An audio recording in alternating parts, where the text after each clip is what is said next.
I'll tell you what, that sting is catching on, and that means only one thing. The Monday Night Live kicks off yet again on cricket.com, and so far so good because episode 20, and it's so good to feel that way about a certain property kicking off on cricket.com. My name's Avnish Hegde, and as you can see, Akshay Kumaraswamy kind of replicating the hoodie vibes on this winter evening. And Nikhil Bobbat, as warm as ever, he doesn't need a hoodie because he's, of course, got some hot topics to discuss himself. And we'll, of course, get the boys' thoughts in a bit. Just want to, of course, talk about what's to reflect and what's to look forward to. And there's so much to talk about, guys, in terms of the world of cricket. Be it Vijay Hazare or some pitches down under, not just the BBL, but of course, even Mohammad Hafiz criticizing that little Prime Minister's game. They're saying it's the slowest ever pitch and all of that. Then we talk about the WPL auction and some of the great buys, the bargains. We're going to, of course, talk about as well, not to forget the IPL auction. And we also have a small matter of a former India wicketkeeper joining us in about 9 minutes and 30 seconds from here. So look, lots to love, lots to like. So like this particular video right now, and then we'll move on for starters. Guys, how's your Monday been so far? Because Akshay, essentially mine's been a Sunday more than like a Monday because the watch along didn't happen yesterday. So my off was pretty much till now, till 8 p.m. And you can also start with how was your, movie date, movie experience. You watched a certain animal, I hear. Yeah, I did. I managed to catch it in the afternoon. A matinee shows, they called it way back in the day. We'll, of course, discuss the movie reviews later because I told you there's so much to discuss. I don't want to, of course, spoil it for anyone. I'm sure people would like to catch it, but I'll leave it there. And we have plenty of time to discuss movies and other things in the 12th man section because I'm pretty sure all you guys will get nosy. But yeah, just coming back to you, Nikhil, how's your weekend been and how are you looking forward to a lot of great cricket hitting our screens this week? Yeah, actually, the entire week has been kind of tough on personal fronts, which has given a lot of good perspective on life. And sometimes all of these things just make you just be a bit more grateful for what you're doing and loving what you're doing.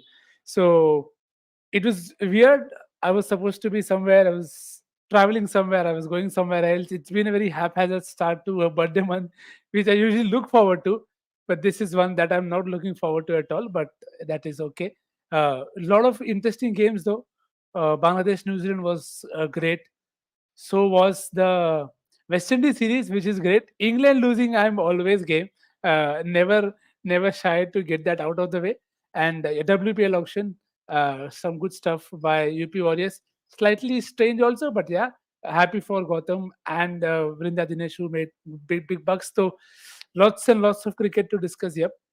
Absolutely. I think I've forgotten a couple of things that I wanted to add in my intro, not to forget the West Indies England series. Like you mentioned, the Bangladesh New Zealand series. In the West Indies England series, we're going to see something crazy in the T20 series because the stop clock will be introduced then for all the T20s. And we've seen stop clocks being introduced in different sports before. Tennis comes to mind, 25 seconds of serving and all of that. But so much to talk about with regards to even Gambhir and Sreesanth. So we'll, of course, get all of that and the best of the rest. And we'll get the guest on as well in about 10 minutes' time. He should be with us. I'll keep taking comments, so keep them coming through. Ayush Malpani, good to see you. We're all fine, hale and hearty this Monday. And good to see you in the comments. Keep your thoughts coming through as well. And so with you as well, M. Rajesh, Vikas, Lavat. All of you guys, if you're new to the channel, please subscribe. And great fan of Kumaraswamy, Vikas. Who isn't? Good to Who see isn't? that. I'm trying to. I have no clue. I'm just assuming the guy knows me, or it's great on him to sort of think he's. I mean, whatever. Yeah, thanks, man. Thanks. 100%. Lots of love coming our way, which is always good to see. And we'll always entertain comments. So keep them coming through. And like this video for starters. And like the last two Monday Night Lives has given us tremendous traction. I hope you guys spread this video going forward because it's going to be a weekly thing. We promise you that. No matter even the future Monday Night Lives coincide with Christmas and New Year's, we'll be here to entertain you and your cricket appetite. Right. And just before I start, of course, love to Nikhil Bhai as well from Vishal going on to say more power to you, sir. Brilliant. Right. So we'll start with the ladies, of course, the Women's Premier League auction, which was fantastic to see. Lots of movers and shakers, dare I say, with regards to who splashed the cash on the table. We'll go team by team. And I think I'll start alphabetically, guys. I want to talk about Delhi with you all first and foremost, and just take a look at what they've done and add it to their squad, because we always knew that opening partnership with the Aussie herself, Meg Lanning, and not to forget the pocket rocket in Shefali Verma. But Nix, I'll come to you here first. That big move, Annabelle Sutherland, was of course who they wanted. They got her. They of course added Aparna Mondal to their squad, and one more A, which is of course Ashwini Kumari. So how do you kind of sum up their business, and how do you like their squad going into WPL 2, my friend? Yeah, firstly, if you haven't still checked out, do check out all the articles that were written by Akash and Gaurav and the team for cricket.com. It'll give you everything that you have to follow for all those particular sites. So ensure you catch that, because again, it's not just random publicity, it is good work just being shared. You will get probable 11s as well for every single squad there on the cricket.com app. So do check that out. And coming back to DC, I think they bought back Aparna Mondal. She was the only keeper backup that's there for Tanya. So that was bound to happen. Interested that they've gone back. They've taken an option of all-round option of Sutherland, maybe as a backup to Cap, that if at all, you, because Marizan is someone you can't really afford to get injured or something like that. So you need some very good backup there. And they were a strong side coming into the final till full tosses got the better of them. So hopefully nothing wrong full tosses now in this coming season. They have a good. They don't have Jasi Akhtar now. So sorry Vaishali, wherever you are listening to this, hopefully she'll get more games ahead. But I think pretty much a squad that has had most of its bases covered, and they are lined up very well. Now it's about going past that line that they couldn't cross in the last one. Absolutely. I think Delhi Capitals would have been pretty proud of that first season, Akshay. I'm not going to ask you about Delhi Capitals, because go and check out Akshay, Neha, and me breaking down the auction live, because he's, of course, spoken about them in great depth. I want to ask Akshay, though, about Gujarat Giants, and it's only fair to give these boys a team each. And let's, of course, talk about the women in orange, because what have you liked with regards to the business they've done? Is it at the top of the order Phoebe Litchfield over there, or is it someone like, I don't know, potentially Kashvi Gautam, who's of course grabbed all the headlines? I mean, one thing that we can say for sure is, the team looks stronger than, what they were last season, which always is a good sign. And this can be said for all 5 teams, to be honest. Speaking about specific buys, Phoebe Litchfield, of course, in hindsight, you can talk about, Chamari Attapattu went and sold. You could have probably bought her for 30 lakhs and all of that. But again, hindsight is a great teacher. And cricket, like all other things, does not work on hindsight. So good buy, solid buy, because they needed someone in the middle order, because that's where they struggled last time, especially with Beth Mooney being injured in their very first game. Now, this time around, you can see their top order and middle order shaping up really well. You've got you've got your top 4 filled with foreigners in some sense. There's Laura, then there's Beth, who will most likely open, for Gujarat. And then you've got someone like a Phoebe Litchfield at number 3, and then someone like an Ashley Gardner at number 4. Harleen Deol, Sneh Rana, Hemlata, solid middle order options to have. So it does seem like they've gotten a lot of things right, but because of how front loaded they are in terms of their foreigners, especially, they now have to rely on their domestic pacers, which is something they had to do last year as well, and they weren't able to do so. This dependence on Indian seamers is what sort of failed them last year, and that could very well be the case this time as well. Which is why someone like a Catherine Bryce would sort of add that much more sort of impetus to their bowling. So because she is an associate player, Yeah. she's a Scottish player, so they'll be able to Play afford 5 to overseas. play that fifth Yeah.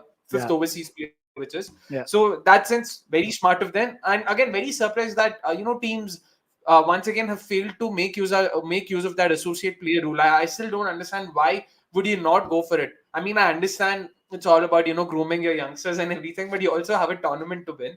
But yeah, good on them. They've gotten majority of the things right. Now it's all about execution and that side of things. Yeah, let's see how Yeah, Gujarat goes. and just to add to that point about relying on Indian paces, which is what even Delhi did by getting Ashwini Kumari. In terms of pace, bowling all rounders are very rare in Indian cricket, men's and women's both. So which is why Gautam, I was delighted for Kashvi getting the amount that she did, because now had she come in UP, it would have been ideal for me, but that's okay. I'll still have maybe Gujarat taking him, but it's a season of Gujarat and taking all rounders, because one has left that side in other franchise. But even I think we had a comment about Ashwini being the best buy for Delhi, because these are the kind of players who will give you a lot of balance. And again, we've talked in depth about how much that just value adds up when you have such options. And they've been playing a lot of cricket, which is good. All Vrinda, everybody has been among the zonal teams, the India series that happened against England. So they have all been playing. So that is what I think will help them going into the season. Yeah, it's important to note that important schedule which India women's have ahead, with 2 test matches coming up, and I'm really eager to pick a certain guest mind who will join us shortly with regards to that. But we will take comments only here for Crick Crazy Next. We appreciate that. Fantasy Cricket Pro Viran Ranjani, good love shown to cricket.com. Please subscribe. We'll subscribe to your channel as well. Ashwini, the best buy for Delhi, going on to say Arish. And Vishal Kulkarni going on to say, what is the BCCI and its obsession with Mumbai and Ahmedabad? I'm still trying to read the comment. WPL in Mumbai and all women's T20 in Mumbai, all the finals in Ahmedabad. What about other cities like Hyderabad? We'll talk about the venue and the scheduling, of course. I know Jesha has come out saying that they want to do it in one state.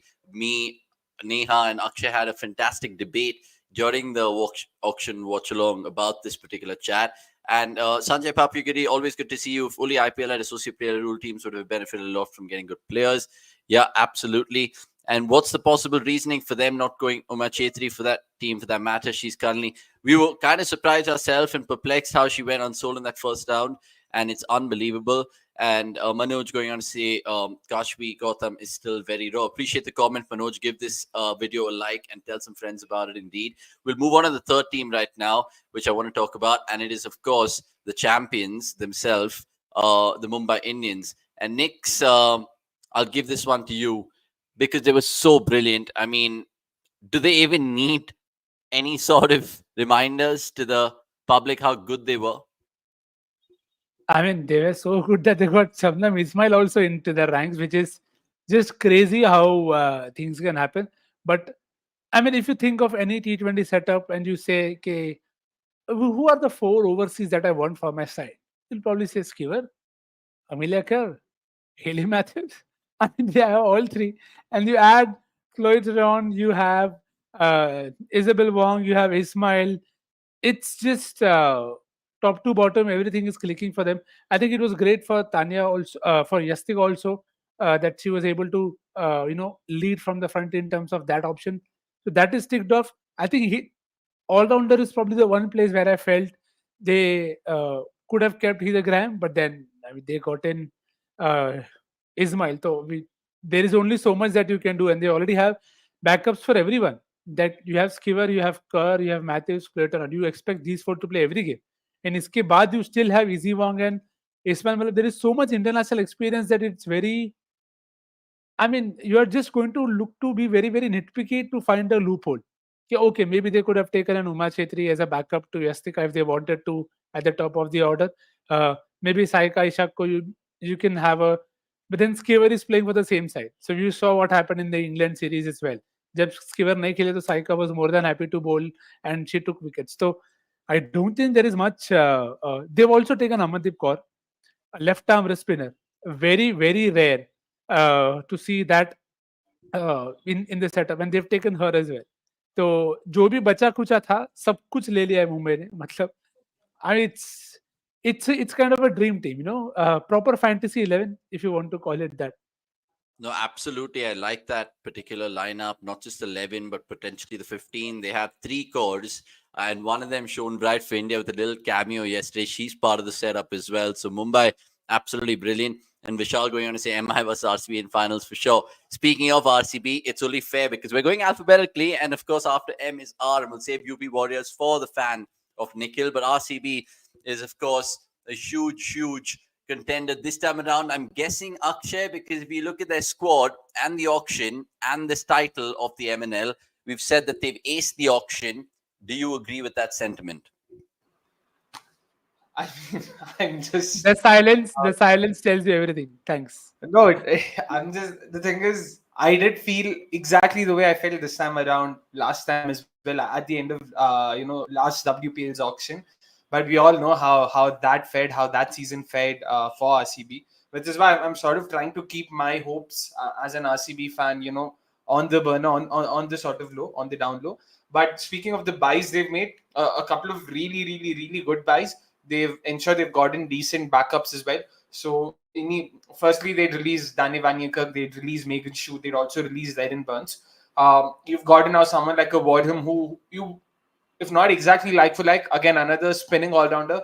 But this time around, it's a leg spinning all rounder. I consider her to be a like for like replacement for Danny Vanyekar. You can also think of her as a replacement for someone like an Erin Burns as well, because gun fielder, and that's also equally important. She's equally good in all three disciplines. Sophie Molyneux was someone I had actually mentioned even before the auction had begun as one of those players I would want RCB to go for, simply because of the value she brings in as a slow left arm, and that's the one area where we didn't have anyone last year. I mean, both Preeti Bose and Sahana Pawar were sort of not exactly at their best, to say the least. This time around, we've gone on and filled that space as well with Ekta Bisht and Sophie Molyneux. Kate Cross comes in as a replacement for Megan Shue. So that way, if I talk about bases and covering those bases, RCB have done a good job. They've also gotten someone like a Simran Dil Bahadur and S. Meghna as backups, which is again great signs. What was also very endearing, I don't know if it'll actually translate into performances, but to see someone like a Kritika being a part of the RCB setup. So it shows that RCB have been giving value to, actual people who follow the game in some sense. I don't know, like, it's one of those things where, yeah, it's good to see. I just hope it now actually translates into performances. We've heard a lot about, the likes of Simran Bahadur. She was a part of those exhibition games that happened, a couple of years ago for Velocity Trail. I mean, I'm forgetting which team she did play for, but she is a very sort of, aggressive left-hand batter slash pacer, medium pacer, who can slot in the middle order. So if the combination needs it, we can have someone like her coming into the side as well.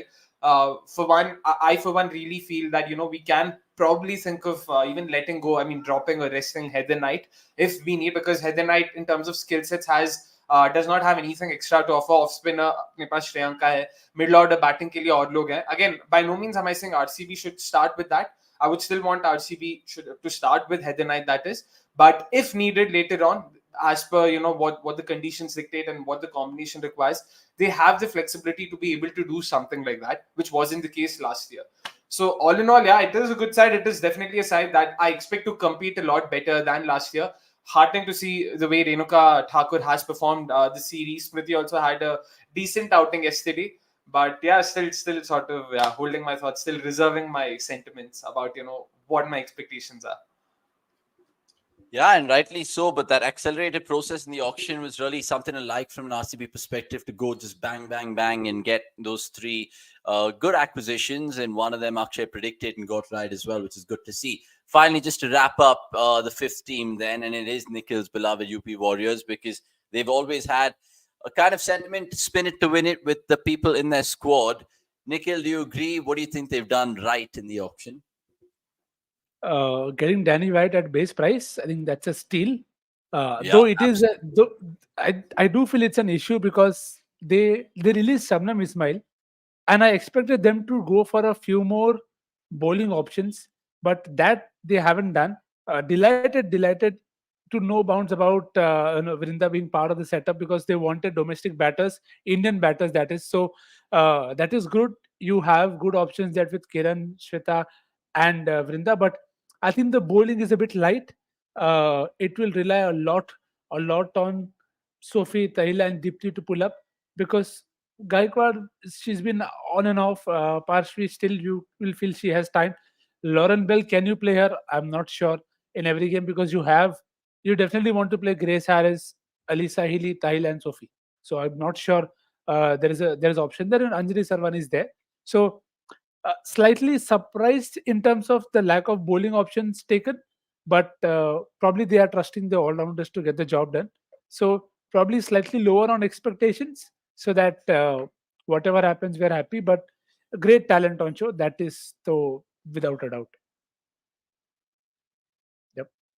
Yeah, with regards to UP Warriors, I think look at their names that they've held on to as well. Talia McGrath, you talk about Grace Harris, just absolute brilliant firepower in that regard. And just to recap, guys, there have been some fantastic buys, and you can see all of it on cricket.com in terms of the auction replay, as it's known. 2 crores for Annual Sutherland, 2 crores for Kashi Gautam, and of course, 1.3 crores for Vrinda Dinesh. I think they've done a nice feature on her. And Shabnam Ismail needs no introduction. And even Phoebe Litchfield, 1 crore for her. She was, I think, the first buy of this year's auction.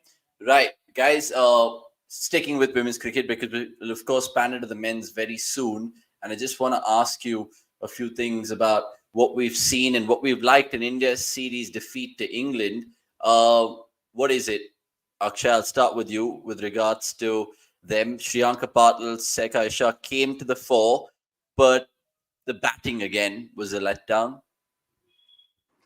Definitely a letdown. Smriti sort of was able to salvage, some of that in the final game, but even then, very, very disappointing to see them, do the same mistakes that they've done before. It's not like it was something new, and it's almost scary that the disease that had plagued the men's side is now sort of slowly creeping into the women's side, where they continue to sort of making the same mistakes again and again, and we're just sort of hoping.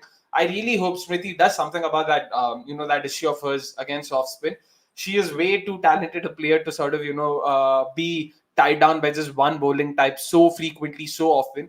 And I'll never forget the way she got out in the second game, where for no reason she was so tentative. Why was she going on the back foot again? I don't want to go into the technicalities and embarrass myself, but it was very unnecessary. And with Shefali Shah, I don't know, but I certainly feel that there should be some chat with her as well, because it's now been an extended patch of green form Shefali for her. Shah. You mean Shefali Verma? You've been watching Too a much lot of Bollywood. movies, my Too friend. much Bollywood. She's an actress. Shefali Shah's an excellent actress. Shefali Verma is an excellent batter. Sorry, stand corrected. Apologies. But I'm talking about Shefali Verma. I still can't. I was waiting कि इसको अब समझ में आएगा. इसका अब बोल रहा इसका था साबुन flow में. इसका साबुन है ही नहीं. Slow छोड़ो. भाई, साबुन. There is no sabun only. Yeah, sorry, but in terms of Shefali Verma's batting form, she's been in an extended, she's had an extended, patch of lean form, and it's not really doing her any good in terms of how she's batting right now. Ideally, she should have been someone who would have, taken the attack to these off spinners, because it is a favorable matchup for her. Ulta wo khud out hoke वापस आ रही है, leaving Smriti to fend for herself. Jemmy, unfortunately, right now is probably the only player of spin. And Jemmy was someone who, before the series, if you'd asked me, I would have told कि boss इसको T20 format में शायद लेना भी नहीं चाहिए. So given that, it's sort of very messy. Richa Ghosh herself isn't getting enough game time, somewhere lower down the order. So it is a bit tricky, but all in all, Firbi, there are a lot more positives than negatives. So I'll just sort of look at it from a glass half full way and just sort of be happy with it. Oh, wonderful, Nice. wonderful. Shabash, Shahid bhai. Sorry, it's just traditional to go on mute sometimes. We've always picked it up from our good old friend Gurkirat. But look, good discussion with regards to that. And it's a perfect time to get the guest in this time on Monday Night Live. And he's a former India wicketkeeper.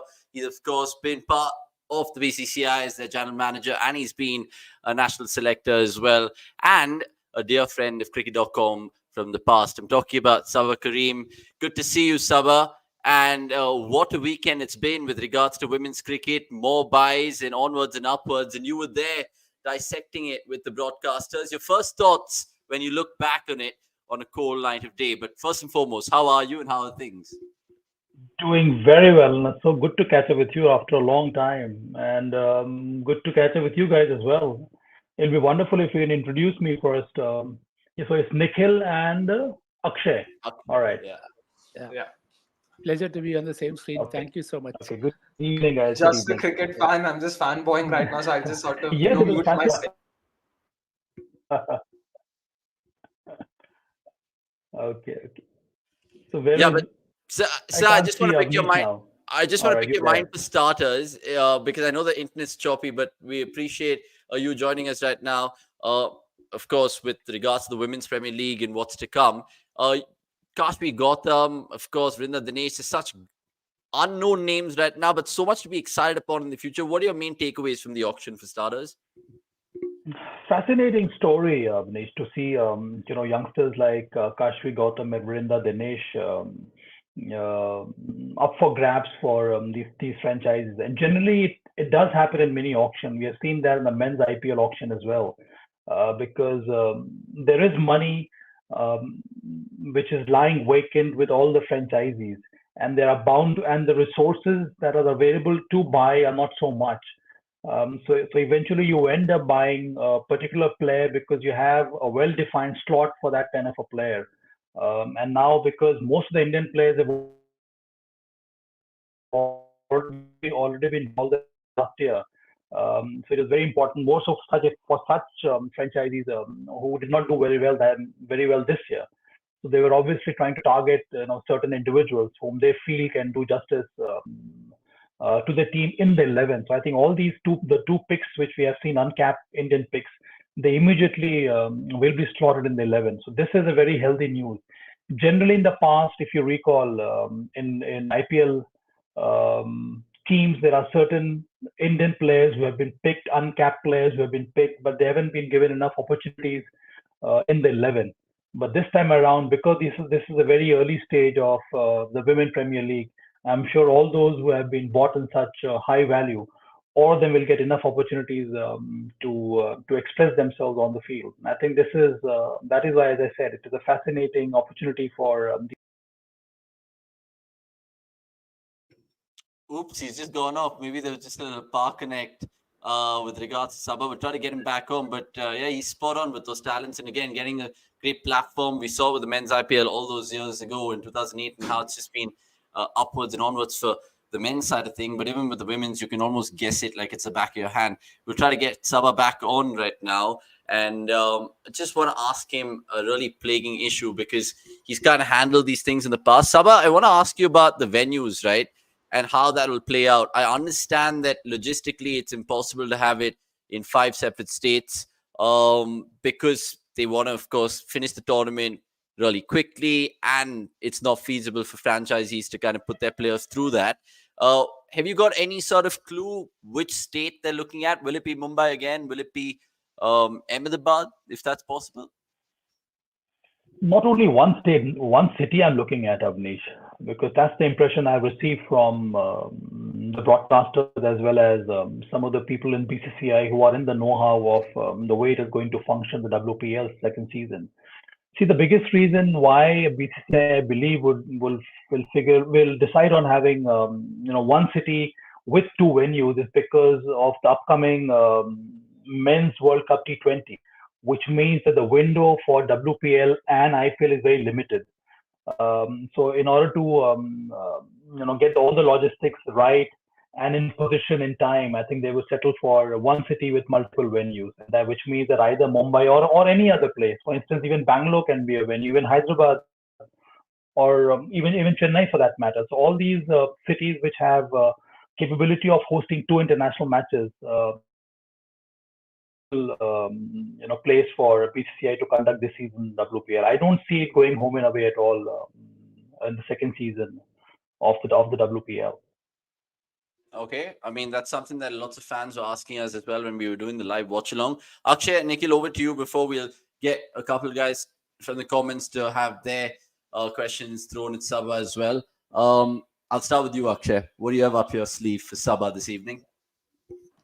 Nothing. I actually wanted to understand a bit more. No tricky questions at all, and no controversial questions, please. No. You don't have to worry, sir. I mean, absolutely not. No, but please, just an extension. fire away. To what Avnish, mentioned in terms of venues.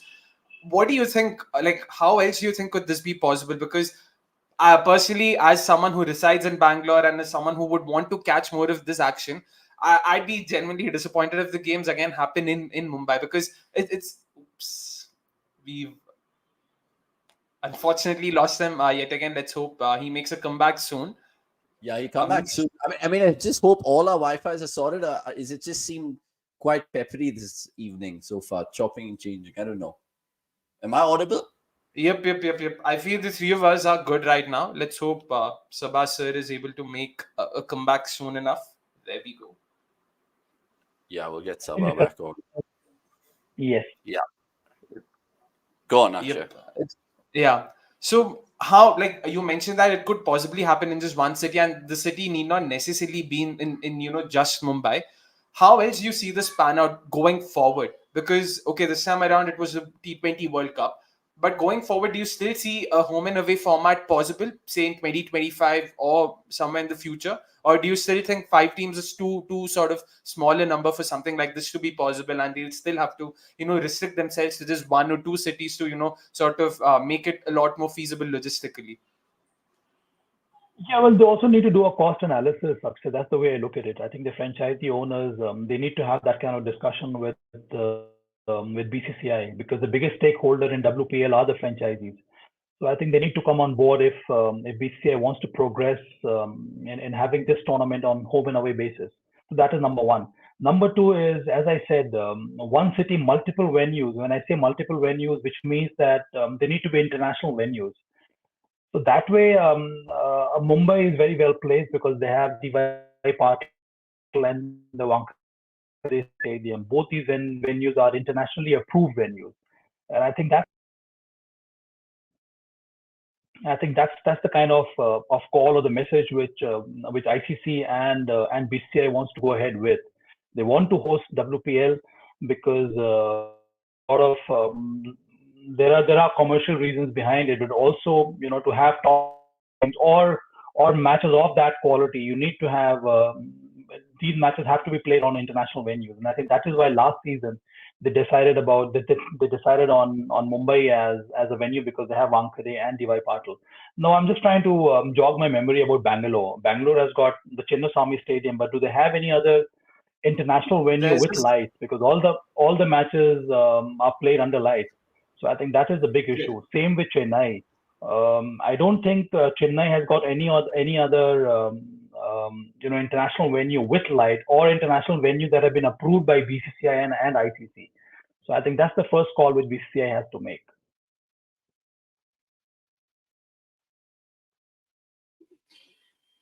Yeah, I mean, sorry, I'm just kind of looking at some comments coming through, which are also kind of reflective of how the fans are kind of disappointed with that.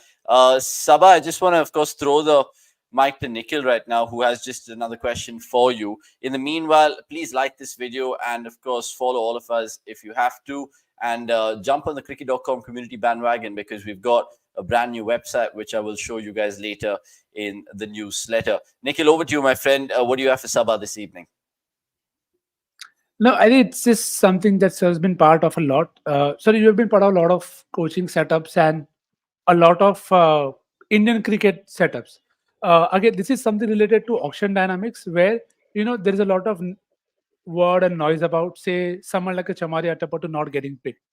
So, how much of it do you think at times is due to franchises having a particular set of people that they feel, okay, we definitely need them only, or does it feel like, okay, if we don't get them, then we'll look? So, if you could just explain all of us how that pans out, because from the outside it feels bizarre that how would you not get Chamari Attappattu, who even just recently had a great WBBL to start with. So I mean, maybe at times we understand, like, if there are all of us saying, okay, maybe they trusted Litchfield even a bit more in terms of Gujarat. So if you could just shed some light on how all of that at times works out with franchises. So, Nikhil, that's a very valid question that you have raised. And at times we also wonder why does it happen. But whatever limited experience I've had of going through these auction or trying to learn the auction dynamics, now the franchisee owners of the teams base their selection on two aspects. Number one is a lot depends on the coaching staff or the support staff that the franchisee owners have chosen. So there is not an intentional bias, but if you have seen a player from close quarters, then you end up picking that player in your squad. That is number one. That is why maybe TB Litchfield has been preferred over Attappattu. That's what the team management or the coaching staff feels about that particular player. Number two, I think franchisee owners don't buy players now; they buy slots. So So if they feel that there is a particular slot which needs to be filled 11, of are you getting me? Can you hear me, guys?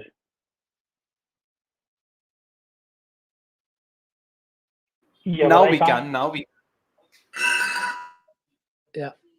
We can, sir. Go ahead. Yeah.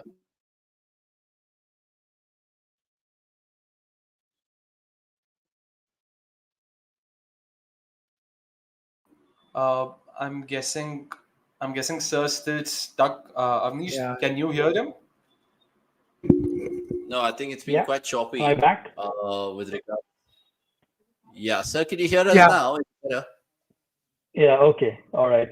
So as I said, in the case of Atapattu, among all the 5 franchises, I could see only one opening slot left for an overseas batter, and that is why because that particular coaching staff or the franchisee preferred Phoebe Litchfield over Atapattu, that's why they went for it. Otherwise, none of the other 4 franchisees had an opening slot left.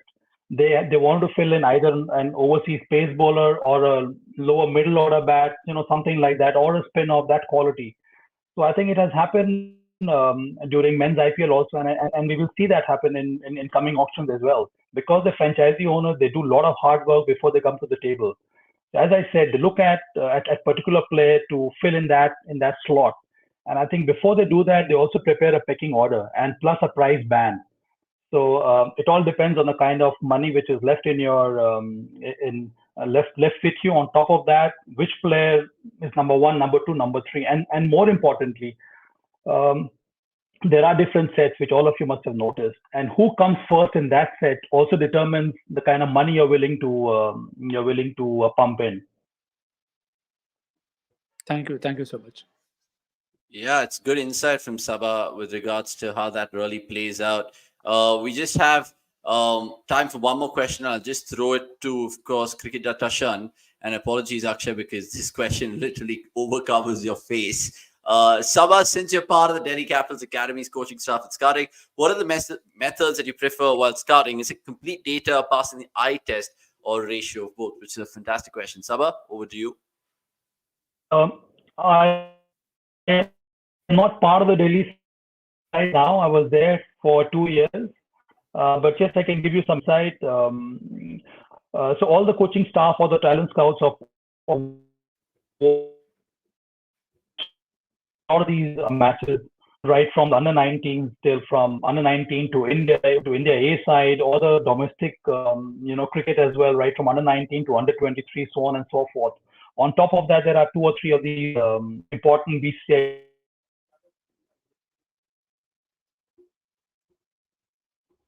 I think we've lost Saba again. Generally, yeah, I think we've lost Saba again. We apologize because it's kind of been a chaotic Monday with regards to our Wi-Fi's. We're going to get that sorted out because there's still lots to discuss and keep the love coming on this video, because essentially we've still not even spoken about England squads for the India Test Series. More on that in just a bit, and some IPL rumors. I'm not sure if Saba is going to come back. But if he does come back, great. But thanks for the question, Cricket Artishan. And he's back. I think we'll just get Saba's final thoughts, and if we can add him. Saba, Very bad. yeah, I know it's kind of being a little turbulent, but your final thoughts, sir, because I'll let you go. Final thoughts on the WPL coming out, or the test side that is in South Africa on what?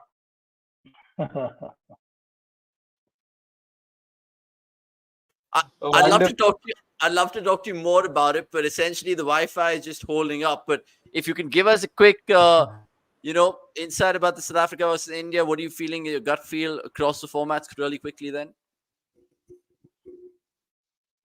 I'm more keen to see India do well in the test match. Bilateral engagement in white ball cricket, for me, it has some significance, but not so high. This is part of Test Championships. Well, I don't know. I mean, I know he's, of course, played in just one test, but he's testing our patience here, Saba Karim. Good old Saba. Let's see if he can come back with regards to the MNL platform, and we apologize because I was initially supposed to get Veda Krishnamurthy on for tonight's show, but she got picked by the Gujarat Giants, so she was said, I can't say a word, and I was like, please, Veda, for the love of the channel. She was like, maybe in the future. And Sandeep Raju, who we were supposed to get last week due to the Chennai floods, he's all right, but he's not free till the 21st. So lots more guests to come, and of course, grace their presence on the MNL. Guys, let's of course move on to the IPL auction bit and discuss that, because I know we're going to do a proper preview of the IPL auction next MNL. But let's just take Tanka Mahat's question. When will the IPL player list will be announced for the upcoming auction? Because he's absolutely going absolutely mad, to say the least. Yeah, but supposedly, I mean, again, not sure, but from what I understand, the list should be out in the next couple of days or so, which makes sense. Usually, the list is out 2 or 3 days before the auction. Only in the case of Isn't it already out? I just read on one of our groups only about the list being out and Yeah, the that's what number of I players. thought. I think it's already out. oh, Yeah. just announced 3 minutes ago. Yeah. Oh wow, Yeah, just announced. I 8:35. literally refreshed. Yeah. Yep. Okay. That's what we Yeah. were just saying. Ki, yeah, it should be out soon. And there you go, Tanka. There you go, cricket.com. There you go, Akshat Deech. Yep. We do have the auction list out right now and it's open right in front of me. Interesting. All right. Yeah, continue, Amnish. He'll What not. do you mean? He's sorry, Avnish. He's spoken as if he'll not get on call with 8 teams and tell them, "Tu isko buy kar, tu isko buy." Ah, hey, isko lo. No, because it just makes you think about, of course, who's gonna. This essentially, this list, Nikhil, Stark what is does in it the list. tell us? So Stark's there. So Stark is available for the 2024 auction. That's at least that's confirmed. He's registered and he has been shortlisted presumably. So is Pat Cummins. So those two big names are going to be a part of the auction at least, if not the tournament. Harry Brook is another interesting name off the top of the list. So a lot of interesting names, a lot of these big names who we weren't sure about, if they will sort of be coming or will be a part of IPL 2024 or not. We at least have confirmation that they are a part of the list. So yeah, very excited right now to say the least. Yeah, Amit Gupta saying Akshay wants to buy Karthik Tyagi for sure. Stark going to GT saying Santosh Udupa. And Amit Gupta, no, it's already out with regards to the player list. So go check that out. We'll, of course, speak more about the IPL auction, like I said, in the next MNL. But I just want to ask you guys if you've heard of any rumors. Akshay, I know RCB kind of did good business in the WPL auction, but can they get the job done with regards to that? And more importantly, what are the other teams looking at? I mean, we're hearing rumors that CSK would probably go after a good foreign all-rounder, a bowling all-rounder. I know You that's mean in the evident auction, right? in the auction. In the Yeah. auction. I mean, the trading window is still not done. It's still not shut. Tomorrow is the last day for the trading window. So expect a lot of announcements to come in tomorrow because if you remember last year as well, it was literally at the 11th hour on the day of the on the last day of the trading window is when 4 trades were announced. And expect something similar to happen tomorrow as well. I'm expecting at least a couple of trade announcements, if not more. So looking forward to it. Again, just rumors, but I really hope De Kock does go to KKR. It'll do a world of good for both parties there. And yeah, pata nahi hoga ki nahi, wo alag baat hai, but it'll be a very good trade. And yeah, just looking forward to tomorrow in particular because of how trades work in IPL. Okay. We have, of course, a question from Jugal. Jugal, I want to ask Nikhil to answer this right now because we have that space 12th man corner, but I just want to get Nikhil's insight about any of the IPL goss that you've heard building up to that auction. Of course, De Kock to KKR is one move that everyone's kind of keeping an eye on. What about Omar Zai? Some people are asking in the comments. What about Harshal Patel? Can we second guess where they will go and which auction, which franchise wants them for the auction? In the auction. Yeah, we did that. We did that in the previous MNL in terms of every player. So if you haven't checked it out, please check it. It was far detailed from what our usual conversations are. And yeah, I think everyone should get a good gig. Harshal, probably Lucknow, Chennai could be very handy. Omar Zai should get good gigs. Could potentially be in Gujarat or even in. I'll not take names because I want them somewhere. So And also, Alzara Joseph could be RCB. Who knows? Bumrah for RCB not in this berth. Maybe some other berth. Maybe even if you give him captaincy, coaching, सब कुछ पहला batting, पहला bowling, it is not going to happen. But yeah, I think Karthik Tyagi and Gerald Coetzee are the two names that I'm very keen to look at where they go, because they solve a lot of problems. Karthik Tyagi, the end overs issue, and Gerald Coetzee are very aggressive middle over options. There are very few like that actually in the system. If you look at from the IPL lens, where you see pace bowlers in the middle overs. So very keen to see which team pick him and why is it Chennai. Yeah, like Nikhil said, rightly so as well. We've, of course, picked the bones about certain players, Harsha Patel, Shardul Thakur, how they'll feature, where they'll feature, how they'll go about it. So that is something definitely interesting to see. Keep your comments coming through. Of course, Arshin Kurkani, mark my words, after seeing Rohan Patil, and Punjab will get Shardul, I think, saying Desi Jat. Only time will tell, Desi Jat. But if you are new to the channel, please subscribe and like this video. And here lives the boy is what you've gone on to put your image as, which is interesting to see. Guys, IPL chat, like I keep hinting upon so far, can wait for the next week. Hopefully, we'll get another surprising guest in that one. But it was sad, like I said at the top of the show, that we didn't get to see India play South Africa in that first T20 International in Durban. But even the weather is hogging all the headlines for tomorrow's game in Port Elizabeth. So what can we expect from these two T20 internationals, essentially 5 before the World Cup? Nikhil? Because Nothing. another context, sorry, apparently I've heard somewhere none of the players have played in South Africa in terms of T20 internationals before. Which is good, and again tells you everything. That is nothing. They'll stick to the same bunch of people. It'll be the same 6, the same 5 bowling options. No 6 bowler being tried because new conditions you don't even know. Sometimes you don't even read conditions well at home. So I don't see them taking any risk, which is surprising because there are just 5 T20s left now, 2 here and 3 against Afghanistan. I hope we see a lot more trial and error, because I don't think seeing Tilak Verma in the IPL with the ball will help, because I don't know whether Mumbai has to do it. They don't have the need to do it, and I don't think the BCCI at any point of time is in any space to tell them कि भाई try करो so that we want to see for the T20 World Cup. वो नहीं होने वाला. So whatever chance you want to see, it will be here, and maybe that will tell us whether it is being looked upon or not. So that will also be a good insight to see कि अगर इन 2 matches में भी अगर try नहीं हो रहा, तो फिर it'll probably be 6-5 or that fight for that potential Hardik Pandya replacement again. Yeah, let's see how it all plays out with regards to even Rinku and Jitesh, who are still young in their T20 international careers and India careers.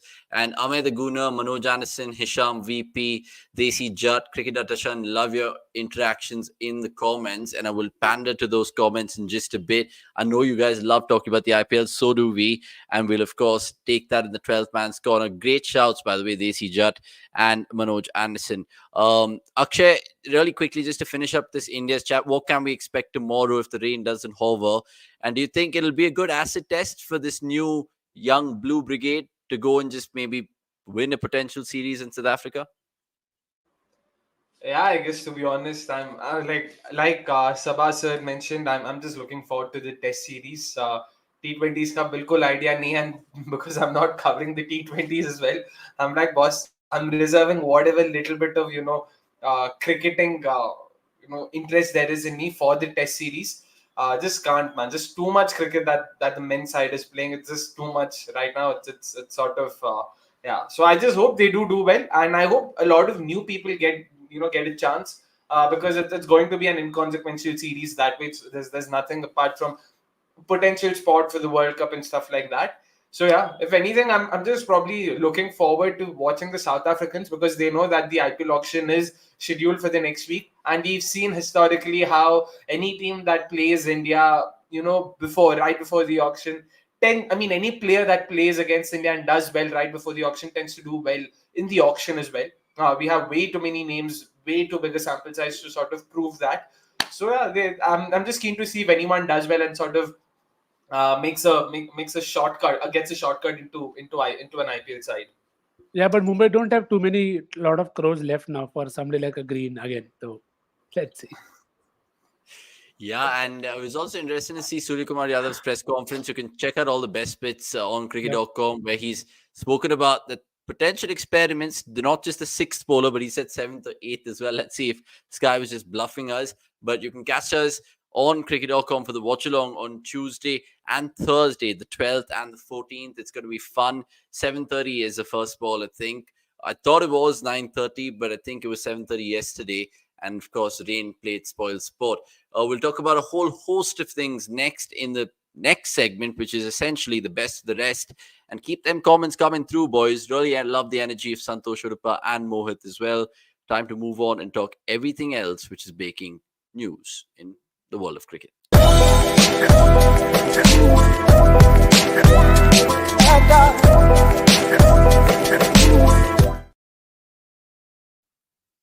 Right, so much to talk about. I don't know where we start. Should we start in the what's a week which has gone by? Bangladesh, New Zealand, I think is a good starting point. What the hell happened out there in the second test? New Zealand capitulated. Nix, throw us some light. New Zealand capitulated. Bangladesh said, "Look, hold my spin," or whatever you want to call it that way. Great knock by Glenn Phillips, though. Stupendous.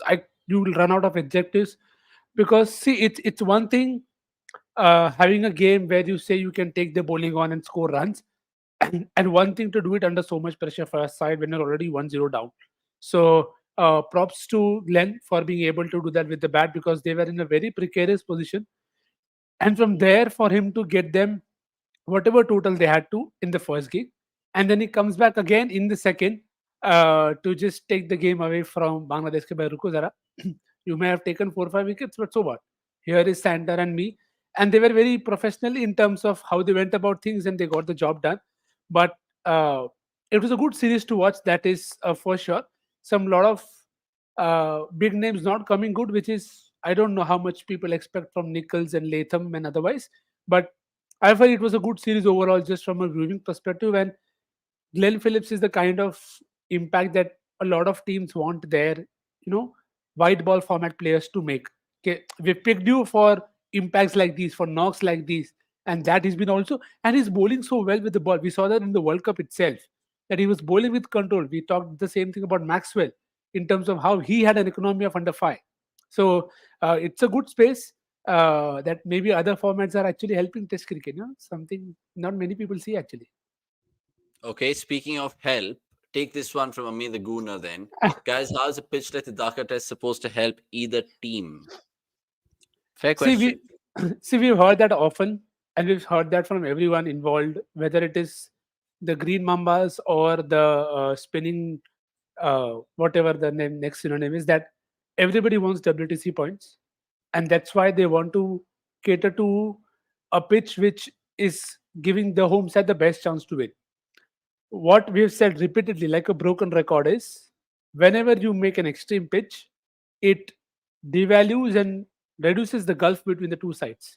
It effectively makes it a lottery that if you make it, and there was one lottery, again, I will not name it as a lottery, but there are a few instances in the past, even very recently, where you design a pitch certain way, and if the toss doesn't go your way, you'll end up looking very, very sheepish that, okay, how do you then bat on this kind of surface? So it doesn't help anyone. We've talked about it in the past. It doesn't help Bangladesh as well, because then they're not able to bat big when they go outside.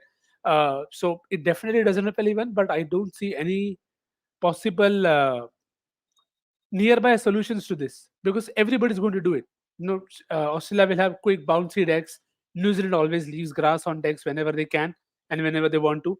India is preparing decks where you see the ball turn from the first session itself. So everybody is going towards the result and not caring about the process. So be it. Kya karenge?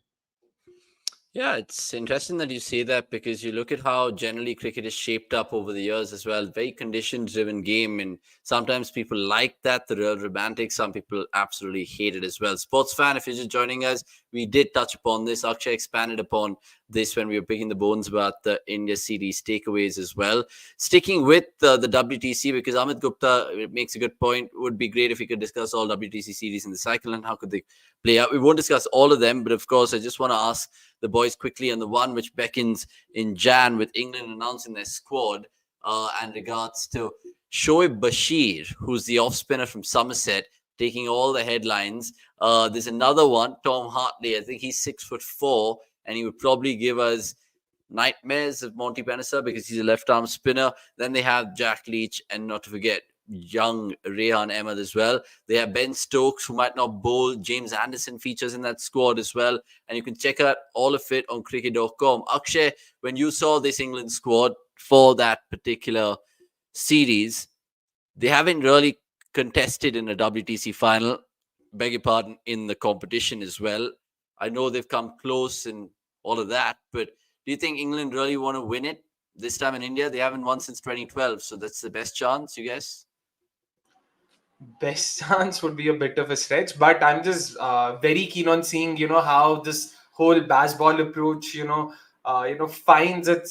finds what was I trying to say? Yeah, finds its rightful demise in India because I'm just keen because first two games, of course, Hyderabad, Visakhapatnam, they'll definitely have a field day. But उसके बाद जो होगा वो मुझे थोड़ा और देखना है कैसे खेलेंगे. राजकोट में एक मैच है एंड धर्मशाला में भी एक मैच है. So very interested in seeing that, and I'm hoping that I also get to go to Dharamshala to watch the test match because that's on my bucket list to watch a test match there in Dharamshala. Nikhil bhai, आप भी आ जाओ, साथ में चलेंगे. We'll do a Monday Night Live episode from there probably. So that's the hope. And talking about Shoaib Bashir, I've been watching his video on loop. There's something I don't know. There is something very excitable about him in terms of how he bowls. A very test match bowler that way, and has a very, very, very easy action that's very repeatable. Something that a lot of coaches talk about. How important it is to be able to have that repeatability factor. That's clearly there with him. Tall, lanky, so can get that bit of extra bounce as well if required. But yeah, I have been watching it on loop, and yeah, I have a strong feeling this guy's once again he's going to be yet another bowler who'll have Virat Kohli as his first ever wicket in international cricket. It's a given. That is a given. Yeah. I saw this tweet somewhere, and the person also mentioned, I can visualize it. I can already see Virat Kohli. That's what Pranav. Yeah, Pranav already said that, right? That he'll take a 7 for on debut, including the surprise Virat Kohli face when he gets out. Actually, on the point of baseball, it could really embarrass India if it works, because if it's a lottery deck, it could work even more. Like supposing if it's a 250-300 kind of deck, and England are aggressive and they're looking to score runs, and then it doesn't matter whether they get them in 80 overs or whether they get them in 60 overs. If the earlier they get, the more the time they'll have to bowl, and they'll keep taking shots, which will bring you in the game. Which is where I'm very keen to see the kind of surfaces that are there in show, because what you really want to see is, can they do it for 2 days, 3 days? Do they have it in them to do it versus Ashwin, Jadeja when they are bowling testing lines and lengths? Because if it is India नहीं bowling कराती, मैं अक्सर का नाम अभी नहीं लूँ तो better है. Is always forgotten, poor guy. Yeah, but ठीक है. The point is के see, it's going to be very double-edged sword, which makes the series even more exciting. That if it doesn't pan out the way India wants, it could really hit you in the eye and really badly if England get going. And they have taken the only hope that I have is in a very few foreign spinners have done well in India. The last one to do were from England, in Graham Swan and Monty Panesar. So even Swan was in his second tour. पहले 2008 में आ चुका था. So it will be very high hopes from Shoaib, from Hartley also, who I think is good, but you need a lot of discipline and other options as well when you're playing in India. So very keen to see who is playing from India's end as well. What is India's approach? Because Shreyas here did very well in Bangladesh, but the side now looks very differently. If Jaiswal is opening with Shoaib Bashir bowling, then that is something that I'm here to watch. Yeah, I think he also has that really tall action. So speaking of tall, I think they have their own Akshar Patel and Tom Hartley, like I said. But you never know with England. I think you look back, and maybe Shoaib Bashir can look back at Swan, like you mentioned. Nathan Lyon comes to mind as well, how he's been a prolific spinner in India. And only time will tell how that 5 test match series will progress, because it makes you think whether India with Ashwin, Jadeja and potentially Bumrah there as well can pick up crucial WTC points. Now, on the 14th of December, which is later this week, Thursday, Pakistan take on Australia in their WTC campaign. And it makes you think how they'll go about it, because Shan Masood, who's been appointed as a new test skipper, what a way for him to kick off his tour with a sublime 200. And Mohammad Hafiz, I know he's being confident, but do you think he's being overconfident by saying we're not just here to, of course, survive Australia, but beat them? Do you think Pakistan has the cricketing weapons, Akshay, to topple Australia and do what India did to Australia in Australia? I mean, to be honest, yeah, if that Indian side can do that to Australia, like we can't sort of, completely put that against Pakistan. Of course, on their day, they can also come good. But I'm just looking forward to seeing how the squad plays, man, because again, they're not at their full strength, so to say. And based on what I saw, and more than what I saw, based on what I heard from Hafiz himself, and even Wahab Riaz for that matter, I actually like what I heard from Wahab Riaz. He seemed very assured, and he sort of exuded this aura of transparency, and he did bring that up again and again. So looking forward to it. But again, talking about the game, there's very little that I can add. Why are both of them laughing? Avnish has a bone to pick with you about Wahab's transparency, but I think Yeah, I mean, you have so much faith in Wahab Riaz, that's quite bold. Not man. faith. I'm not saying faith. I'm just saying I liked what I had to hear from him during the press conference. That does not necessarily mean anything. We've also heard a lot of other people being good orators, but not really being good when it comes to managing their sides and all of that. So I'm not entirely sold on it, but definitely good to see. It is a market change from how the previous setup was. So yeah, just looking forward to it. But again, it's going to be difficult. More than the Pakistan side of things, I'm just keen to see how David Warner goes about his business because of all the Johnson Warner fiasco that's happening right now over there. So yeah. Absolutely. Ayush, we've spoken about it briefly, of course, and we're going to do an auction special on MNL next week. So more around that. More buzz around Warner's retirement. Yeah, sports fan, 100%. Cricket data Shan saying typical Park response by Hafiz when Ramiz was chairman. He was the same. Punters, right, when he says that unless Park sends a good team, don't hold a test series. And Ahmed Aguna also going on to say, unless they have a lightning in bottle moment like 2021 India, I don't see Park winning indeed. And yes, we of course saw this on various social media platforms. They had to load their luggages onto their own vehicle, which was quite ridiculous. But all the 51 people watching right now, please give this video a like and this channel a subscribe indeed. Yeah, Nix, I was going to ask you something else, but go on. Yeah, just one thing on Australia and Pakistan. All I'm hoping for is for them to not do a Wahab Riaz. That is, if Smith is standing on the 8th or 9th stump, don't bowl there. Bowl on the stumps. That's all. That's all. Okay, I mean, we'll. If you guys know, you know Nikhil pretty well as well. And Akshay, you're too optimistic going on to say cricket Datashan. As I know, covering Park cricket, I was similarly optimistic, but they bottle and literally do khud pe kul hard. See, Akshay is doing the glass is filled. He is not carrying half full, half empty, nearly empty. Jo bhi hai. So that's good. Optimistic is No, always I mean the better. side is sort of very depleted in terms of resources. So yeah, backs against the wall Yeah. situation. See, Nothing to it's lose. always good. It's always good to back the underdog. But I think for Pakistan, the biggest challenge is going to be bowling, because I think batting they'll still probably find a way to get to 350. And again, that is expecting everything goes fine. But it's the bowling that I feel it really get tested, and we'll know that at 7 o'clock only, are in the first test, because if you get up and you see Warner celebrating, then you know this game will take a lot of catching up to do, and that is what, and he's done that already against Pakistan. So I'm not saying he'll do it again, but if he does, 11 December is the date. Warner hitting a century in the first session, it could be really great. Yeah. Santosh having his say over here. And even Ahmed Aguna going on to say the stage is set for Warner 100, in my honest opinion, with all those noise coming from Western Australia, politician and cricketer. And Akshay, Pakistan are literally losing 3-0 indeed. Where is Gurkirat, bro? He's still with us. You can catch him in, I think, one of the watch-alongs. He'll definitely be there for the first Tomorrow. ODI review, for the ODI series as well. So watch out for Gurkirat there. अरे And कल रहेंगे भाई. tomorrow, he'll be there tomorrow for the watch-along, like I said. So what about just generally, if we kind of pander elsewhere and what's happening in the world of cricket, I want to talk about the Vijay Hazare Trophy briefly, guys, because Karnataka are in the semi-finals. So are Rajasthan. So I think Tamil Nadu. And who the fourth team? The fourth team, I think, Haryana, is Haryana, Chahal. Chahal, yeah. Haryana, correct. And lots to love. Vijay Kumar Vishak, 4 for 44. So props to you, man. Hopefully you can Bhand के 2 for वो भी बोल देता. maybe. But yeah, Vijay Hazare, I think, who do you think is going to win those, boys? Early predictions then. So far, what you've read and seen of the scorecards, I know it's very little, but who, if you have to put your money on, who's it? Could it be South teams or the North teams? For me, I'll go first. Tamil Nadu start favorites for me. Like they've really been good, very very good, very very solid with the bat and the ball. Matlab just this. And they beat Mumbai, right?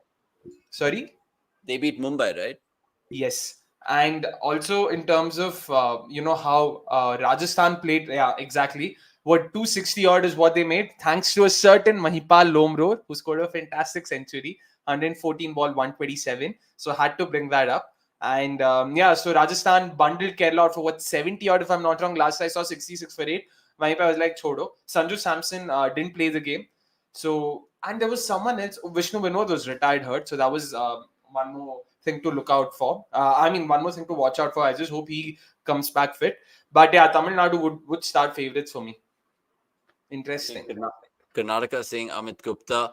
Maybe many of you guys think Rajasthan, the way they got that victory against Kerala, 200 runs, was quite brilliant to see. Nix, I just want to pick your mind about a certain rule which I hinted at the top of the show, the stop clock rule, which will be taking part in that West Indies versus England T20 series. And this is essentially it, right? Which is 60 seconds. The rule is you have to, of course, be ready within 60 seconds from over to over. If the fielding team aren't, they will be penalized 5 runs. Now, this is happening for the first time in international cricket. What are your thoughts about it, Nikhil? And do you think it's a good move by the ICC? Because the 2018 men's committee, which included Sankara, Ponting, Ganguly, they were early advocates for this rule. So do you think it'll do more harm than good? Surely not. I don't think there is room to do more harm here unless it can be alerted of that by some logic that I may have missed, because I think it's overdue. Again, overdue just feels apt. Ke bhai, the games have gone on. They've just gone on for hours and hours, and for T20 games are going on for 4 hours. So it's a good rule.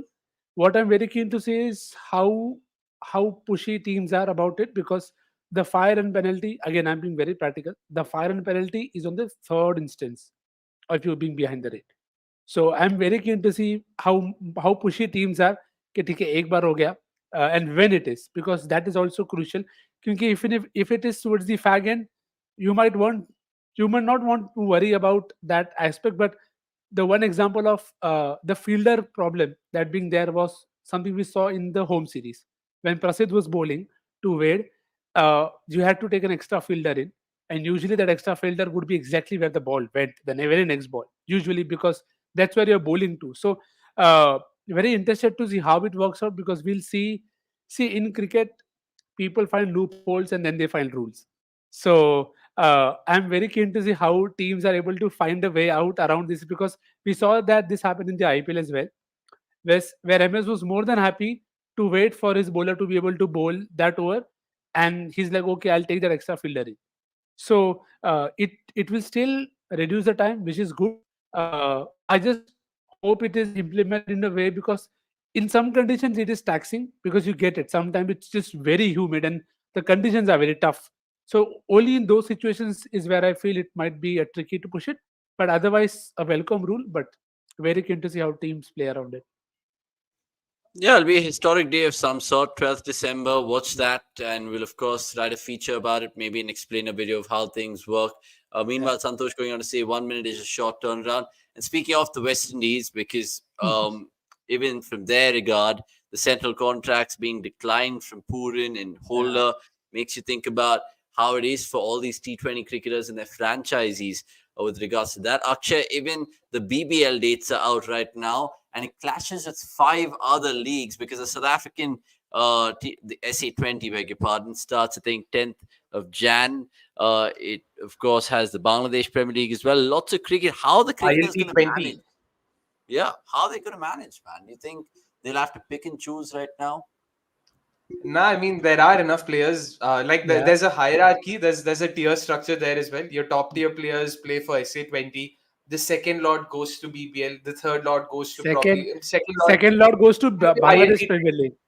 अरे नहीं Bangladesh ILT20 Premier League. has a better standard यार नहीं इतना तो credit दे सकते हो देख ले। ILT20 को हाँ Yeah. वो ठीक है fair enough because the reason I say ILT20 is because they also have associate players तो इसीलिए मेरे को personally I have a lot more fun watching it so yeah तो बांग्लादेश प्रीमियर लीग BBL में तो भाई कोरी एंडरसन आके 2 for 10 in 3.3 overs I'm like boss BBL I is was the surprised, definition of randomness in a league. I'm not even kidding. 4 days ago, I was just going through the squads for something. And I was like, wait, what's Corey Anderson doing? Hobart Hurricanes last year, they had Shadab Khan, they had Fahim Ashraf, they had Asif Ali. Wahan se, how do you downgrade to, I mean, no offense, Corey Anderson? And what's even more funny is the fact that the guy comes up with a spell like this.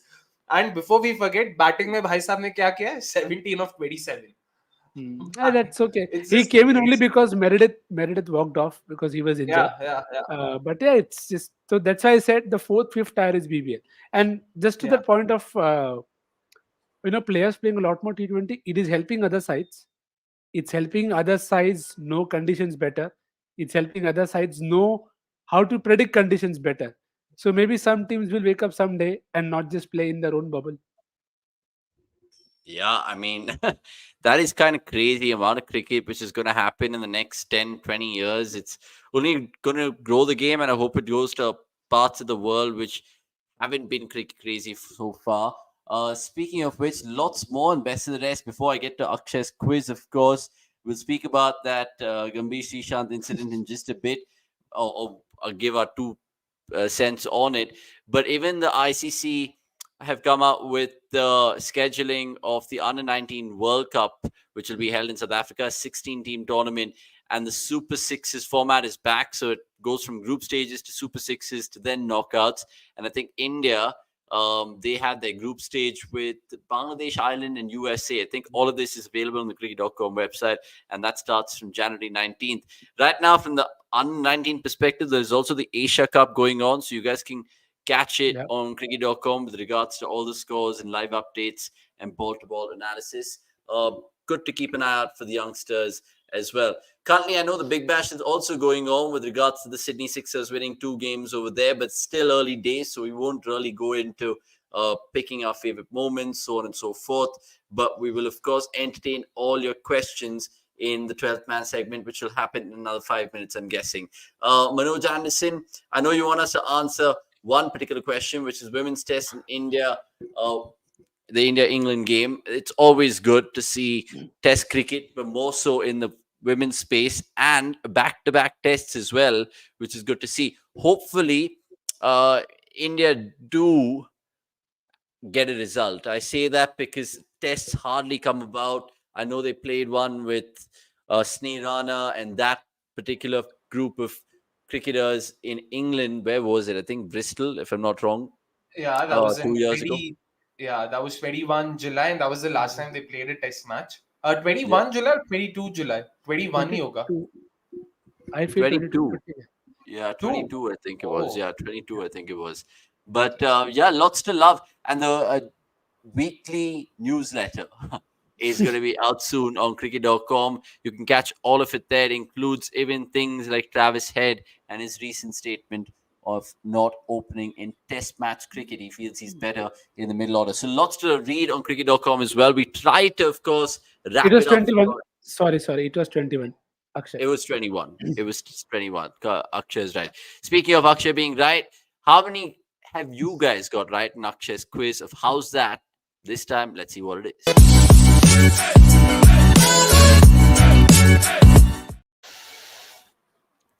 Right, Yep. how's that? Is that quiz of MNL and Akshay? Take it away, my friend.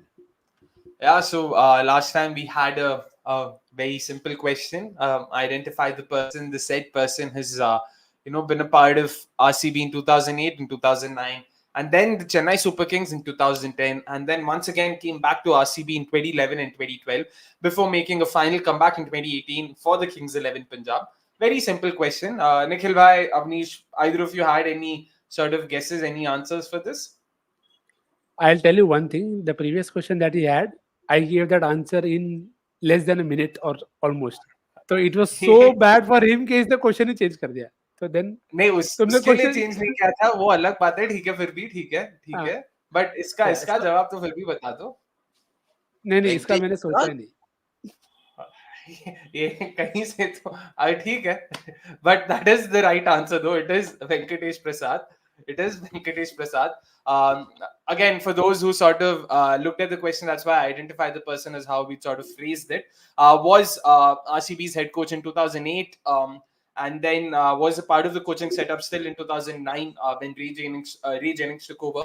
Went to the Chennai Super Kings in 2010 and came back to RCB as the bowling coach in 2011 and 12 before coming back in 2018 with the Kings 11 Punjab.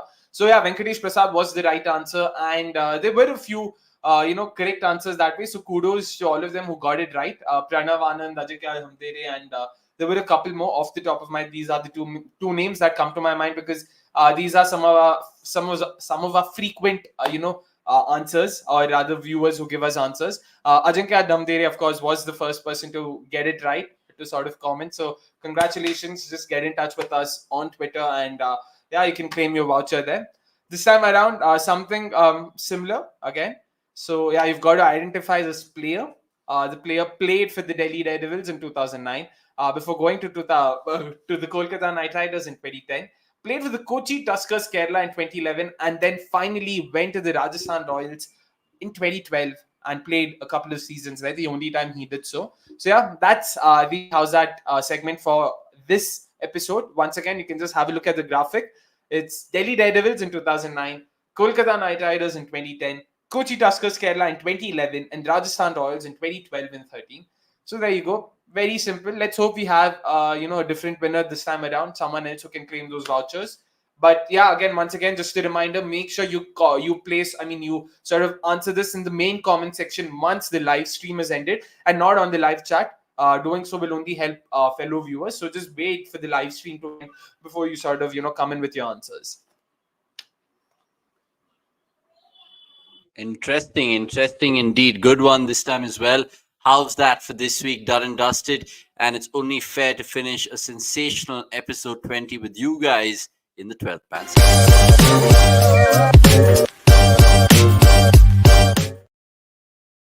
Right, lots of questions to, of course, take, and I'll take this one because it catches my eye. Sreesanth versus Gambhir. What the fuck was that, guys? I mean, essentially, he went fixer.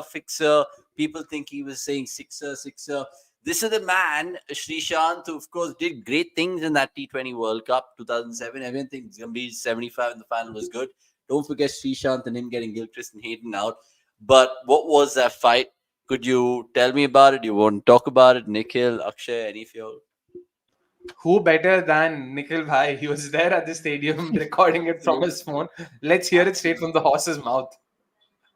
No, not a horse. No clue what happened there.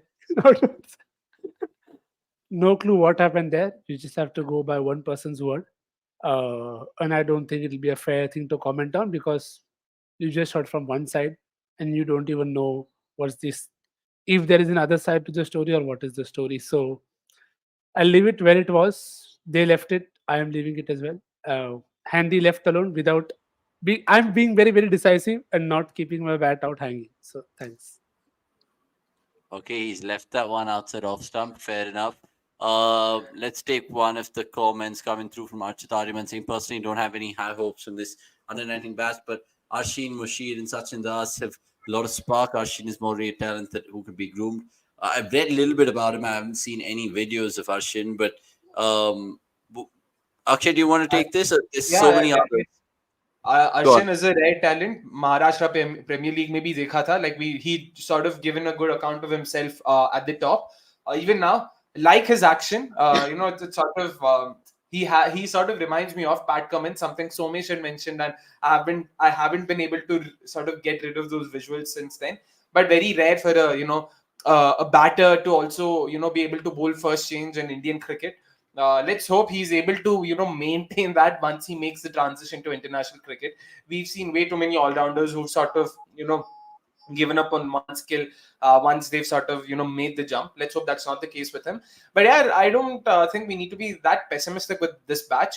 You haven't mentioned Abhishek Murugan, if I'm not wrong, or Murugan Abhishek. I really like what I saw of him, slow left armer.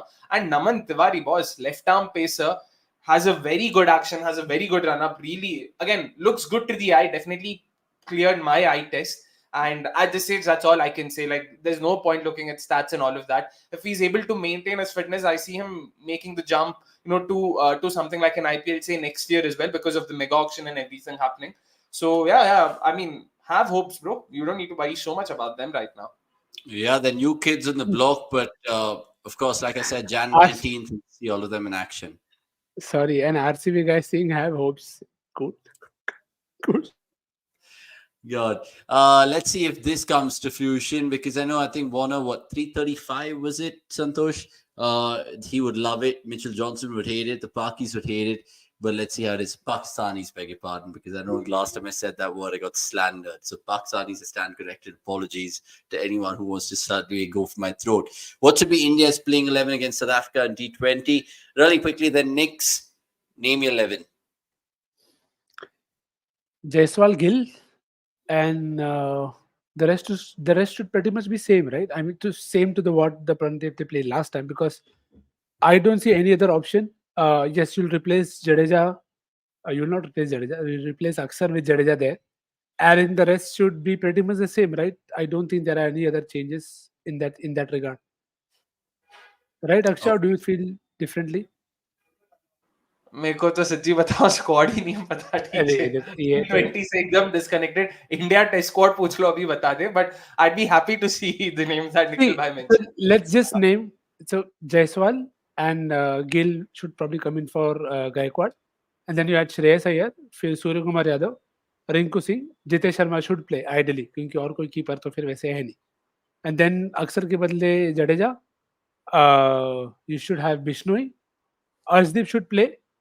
Siraj could potentially come in, and Siraj is part of the squad. T20 squad. Yeah, I think Siraj is there, and also Deepak Chair could play potentially on. एक match खेलेगा फिर उसको फिर से emergency आएगा. See, they have Mukesh, but Abhi, I don't know whether they'll play Mukesh or they'll go directly the route of playing Siraj over Mukesh. So that is a slash. So wait, who are your three paces then? Arshdeep, Siraj, and Mukesh. No, Mukesh के बदले Siraj बोल रहे हैं. नहीं, दीपक chair या जो भी है, you either go to Mukesh or you go to Deepak Chair. जैसे अगर उनको ऑलराउंडर चाहिए, तो then you could go with the Deepak Chair, and I think they should try. I mean, I hope they try. Okay. Yeah. We'll figure out tomorrow, and the watch along is there. So Ayush, you could ask us anything about the Indians men's T20 team, because there'll be lots of questions, of course. And cricket.com chipping in with this thought, saying also ideally wouldn't like to see Hardik be in this T20 11, who is slow at the bat and bowling wise. He's not an option to the power play. At least Sky deserves captaincy. Interesting what you make of that. Mayank Yadav, Delhi bowler, bowls regularly, gas 150 plus in spat. Can play for LSG in starting 11, according to came in as a replacement, if I'm not wrong, last year. LSG came in with 2 or 3 replacements. If I'm not wrong, he came in as one of those replacements, because I remember going through his action after that, because kahin pe zyada footage nahi mil raha tha. He, Suryan Shedge and Yudhvir Singh Charak. These were the 3. Yeah, these were the 3 names they had. Yudhvir Singh Charak ko chhod diya, so someone like a Mayank Yadav could potentially, come in. Yeah. Okay, super. And as usual on MNL, we get a lot of appreciation, which is good to see. Mohit Sharma. This is the second time I'm watching you guys speak on YouTube live, and you'll have got good ball knowledge, I must say. Cheers, guys. Really appreciate that. Tell a friend and a family about cricket.com, because we're doing this podcast every Monday. And like I said, including Christmas and New Year's, indeed. Right, we'll just finish off with a couple of more comments. Akshay, go on. Yeah, a couple of things. One more, of course, we're also now live on Spotify, so you can also find us there. Do check us out. So now every week you'll also, in case if you're not able to catch us live, you can also check us out on Spotify. The episode will go out once the live stream ends, of course. And just one more thing, I forgot the India-Australia test that happened in 21 after the England test as well. Smriti ne must century mara tha. Elise Perry ne bhi must 50 mara tha. I remember that. Manoj, good on you for reminding us that. Yeah, Avnish, you can continue. Okay, super. And all you lovely people watching right now, you can, of course, watch it later whenever you guys are conveniently at your free time, because we also timestamp certain parts, the discussions that we've spoken about this week. We've spoken about a whole host of things. So do not fret. Of course, check it out as your weekly listen of Cricket Indeed. Hisham, I know I've kept you waiting for a while. And Omarzai is a name which will 100%. I don't Like know, something to look at, because Afghan players have dazzled before, guys. Do you think he'll be a starter? Asks Hisham. Go on, both of y'all. Yeah, I mean, Nikhil if bhai, would start. he should, मतलब मैं तो खिलाऊंगा ही. I would probably playing over some of the better, bigger names also. But even there is no impact player. I think he has enough skills. Very good in the power play. He could hit spin. He could hit pace as well, depending on how you use him in terms of matchups. So definitely a lot more potential. And see, it is something that you don't get in the Indian market. So if you're getting something and you can work with him and build into something good for the long term, so I don't see any reason to not go for him. Uh, I said GT previously. RR could also take him if they want to, because that role, that number 6-7 role, जहाँ पे they've always missed an all rounder for I don't know what 3 years now or 5 years running since 2018. So he could be a very good fit there and should start. Okay. Why don't you take this one from Rahul Mohapatra then, Akshay? As an RCB fan, I have a gut feeling that RCB might go for Stark, otherwise Coetzee, and probably Tyagi too. Any Yeah. spinners, guys, from the domestic circuit that we might buy? Would you like to Yeah. see them go for Shreyas Gopal? You would, of course. Local low, buy local, vocal. Vocal for local, all of that. By the way, would you consider Shreyas Gopal to be a local now? He's playing for Kerala right now. I mean, he's born in Bangalore, man. That's all that matters. ठीक है, चलो, Bugsy. all right. But Good yeah, old domestic Bugsy. spinners, couple of them to look out for. I mentioned Jatavet Subramaniam before as well. Very good leggy, has got good variations. One more spinner, like again, I was working on this piece on players to look out for in this auction. Deepak Devadiga was a part of the Maharaja T20 trophy this time around. Not a lot of people have heard him. A mystery spinner in the mold, in the same mold as that of someone like KC Karyappa. A finger spinner who sort of predominantly plies through his carom balls and off spinners, but very, very, very good control. Numbers might not his numbers might not be the greatest, but someone to look forward to. And yeah, so these are the two names off the top of my head. And we still have that Himanshu guy, right? We Who do, we we do, tried we do. out. Again, yep. Again, one more name that I'm really looking forward to. In terms of Manav Suthar, yeah, the thing with Manav Suthar is he's too classical, or rather too conventional a slow left armer to sort of, be able to come good in a format like T20s at a level like the IPL. Nahi to if Manav Suthar could, if you, I mean, if I, for your Manav Suthar, I see someone like a Shubhang Hegde, who I feel could add more value. Slow left armer also bats well. Again, but the problem is in the same mold, matlab, bahut classical hai, likes to give it a good rip, likes to give it a nice loopy, a nice loop. Sorry, for some reason I seem to be stammering right now, but yeah, a nice loop. But yeah, I don't think they'd be good enough. Even Vicky Oswa, like these are names who you can think of, but nahi mil sakta hai. You need to be a bit more defensive. You need to be a bit more flatter in the T20 format, especially if you want to sort of come good as a slow left armer. Yeah, I think some of the comments earlier was talking about Sai Kishore as well. Let's see how he fares going forward. And look, both the Sachins here kind of asking us about this. I mean, Sachin, first you asked us about the England squad. We spoke about that. Go rewind it. And we even spoke about this one, the other Sachin, if baseball is even possible in India. We'll speak about that closer as we go build up to that England series indeed. But what are our views about the West Indies T20 squad announced? I just like the fact that Andrew Russell is back. He's playing for the West Indies again, which is good to see. And obviously, when you are hosting the T20 World Cup, you're always going to be intrigued about who the hosts are going to be picking for the T20 series before the World Cup. And it's going to be a good series, not just for the stop clock rule, but again, like I said, Russell coming back and West Indies being sorted that way. More comments coming through, which was what we always expect. Good to see that. Andy Flowers, a trophy hunter, RCB winning. Hopefully that is there. And I think even Akhil Prem is saying MI should go for Akhil Hussain and Hasranga.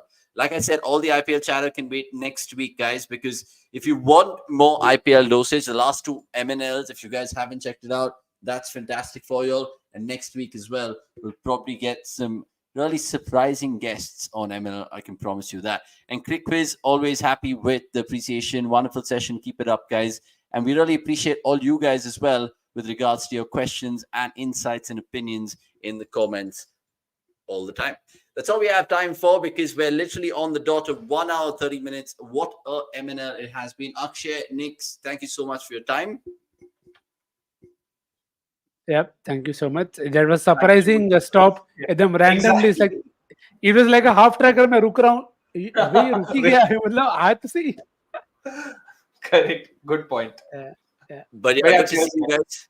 And like I said, the watch alongs are tomorrow. That's going to be something to, of course, get interactive with us as well. And classics as well drops tomorrow. And game nights on Wednesday. Sorry. And game nights on Wednesday, indeed. So lots to like on cricket.com. We're reaching 39.4 in terms of subscribers on YouTube. Follow us in terms of social media on Instagram and on X. Much appreciated.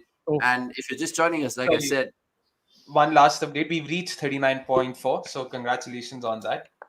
Yeah. Well done. Well done. Music to my ears. That's all I have time for. No animal reviews in the MNL because we're human beings, and that's how we'll end it on cricket.com. Cheers. Cheers.